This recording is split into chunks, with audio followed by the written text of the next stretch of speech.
There are some stories you don't just read, you kind of inhabit them. They feel less like a piece of fiction and more like a memory you can't quite place, or maybe a wound that never really healed. That's the world we're stepping into today with Shirley Jackson's masterpiece. It's a story that really asks us to look closer at the little worlds we build just to survive. And okay, right off the bat, let's get one thing straight. If you're coming into this expecting a simple haunted house story, well, you are in for a huge surprise. This goes so much deeper. The whole thing feels like it's built like a dusty, half-forgotten memory. Jackson fills every page with these shadows and things you'd almost rather not look at too closely. It gives it that strange, quiet feeling of an old attic, where the most important things are always kept hidden. And really, at its heart, this story is about trauma. It's this deep, festering wound that has shaped every single character, every room in the house, and every moment of their lives.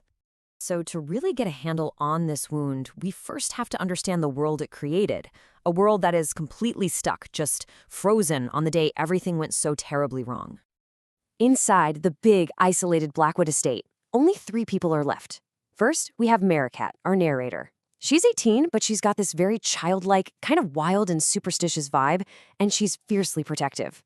Then there's Constance, the gentle, agoraphobic older sister who hasn't set foot off the property in years.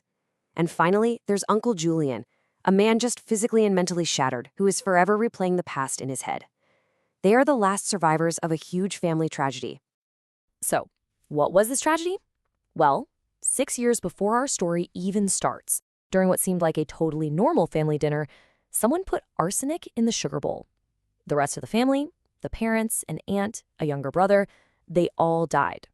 The only ones who survived were Merricat, who'd been sent to her room without supper, Constance because she never took sugar, and Uncle Julian, who took just enough to be permanently damaged. Constance was accused of the murders, and even though she was eventually acquitted, the suspicion from the outside world, that never, ever went away.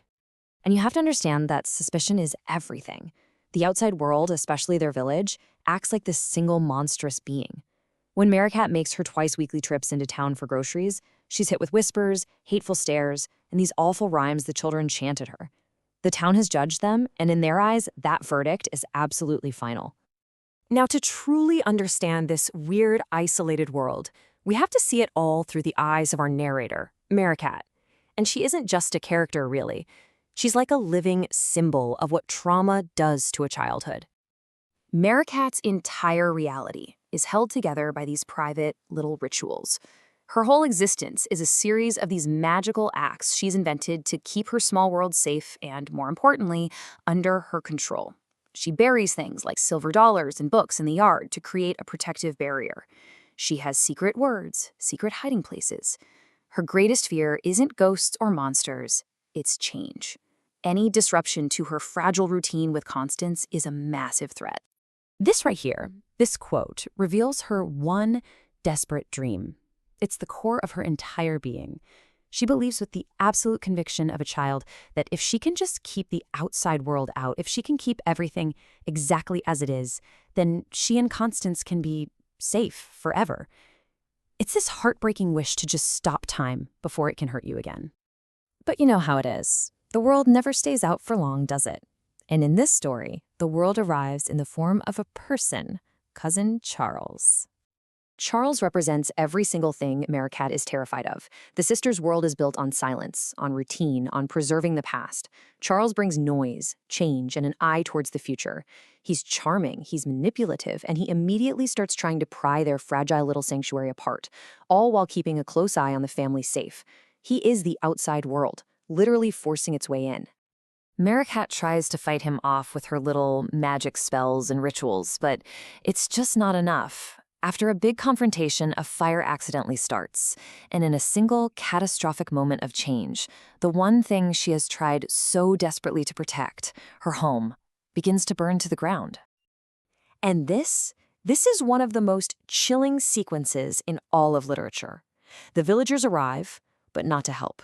Oh no, they come to watch. They stand on the lawn and they laugh as the house burns. And when the fire is finally out, they surge forward like a mob, smashing windows, breaking furniture, just destroying everything they can get their hands on. It is a terrifying confirmation of Merricat's deepest fear, that when you are at your most vulnerable, the world will not show you kindness. It will show you its teeth. But the story doesn't end there, in all that destruction. Believe it or not, it ends in a kind of transformation. From the ashes of their old life, the sisters actually build something new. Their half-burned house becomes their perfect fortress. It's wild, but the destruction paradoxically gives Merricat exactly what she always wanted. No more visitors, no more outside world. The ruined home is now this perfect physical symbol of their psychological state. It's a sanctuary they've built from their own pain, a place where they can cling to each other, and a childhood that they absolutely refuse to ever let go of. And all of this leads to the book's final, unforgettable line, which Merricat whispers in their new, broken world. "Oh, Constance, we are so happy." And it's not a simple, joyful happiness. It's this complex, bittersweet happiness of having survived, of having created a world that is small and wounded, but is finally entirely their own. So why? Why does this quiet, kind of weird little book stick with us so profoundly? Well, it's because it taps into some of our deepest, most universal human feelings. Just think about it for a second. It gets at our nostalgia for a time when we felt truly safe. It understands that primal fear of the outside world and its judgments. It explores that intense, sometimes suffocating bond that can form from a shared trauma, like the one between Merricat and Constance. It perfectly captures that desperate childhood wish to just freeze time so nothing bad can happen again. It speaks to anyone who has ever felt like an outcast. And finally, it finds this strange, quiet beauty in isolation, that peace that can come from creating a world that's small but is 100% your own. And that leaves us with one final question to really think about. In the end, Merricat gets exactly what she wanted. Sure, it's a broken, haunted version of happiness, but it is happiness for her. So it kind of makes you wonder, doesn't it? How much of our own happiness is built on doing the very same thing, building small, safe walls to protect ourselves from that big world outside?